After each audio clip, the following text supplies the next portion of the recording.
సోదరా, శరీరంతో ఒక ఆకారంగా మూర్తీభవించిన వ్యక్తి ఎవరైనప్పటికీ బాధలు, దుఃఖాలు అతన్ని చుట్టూ అంటిపెట్టుకునే ఉంటాయి. అయినా సరే మనం శరీరంపై ఎంత వ్యామోహాన్ని పెంచుకున్నామంటే చిట్ట చివరి వరకు దీనిని వదల్లేకపోతున్నాం. వీలైతే మళ్లీ జన్మించాలని కూడా కోరుకుంటున్నాం.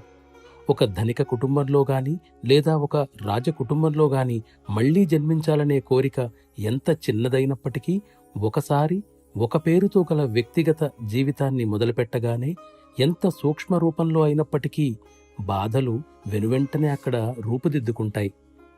మన సత్సంగాలు ఒక విధంగా భిన్నమైనవి. మనలను గురించిన జ్ఞానం కూడా మనకు తెలియరాని చోట మనం ఉంటాం. అంటే మనం స్థిరత్వాన్ని సహజంగా కలిగి ఉన్నాం. ఒక విధంగా దీనిని సమతాస్థితి అని వివరించవచ్చు.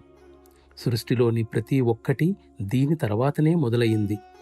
ఇంకొక అర్థంలో వివరిస్తే సృష్టి, స్థితి, లయకారకులైన బ్రహ్మ, విష్ణు, మహేశ్వరులు కూడా రూపుదిద్దుకొనక ముందే మనం అక్కడ ఉన్నాం.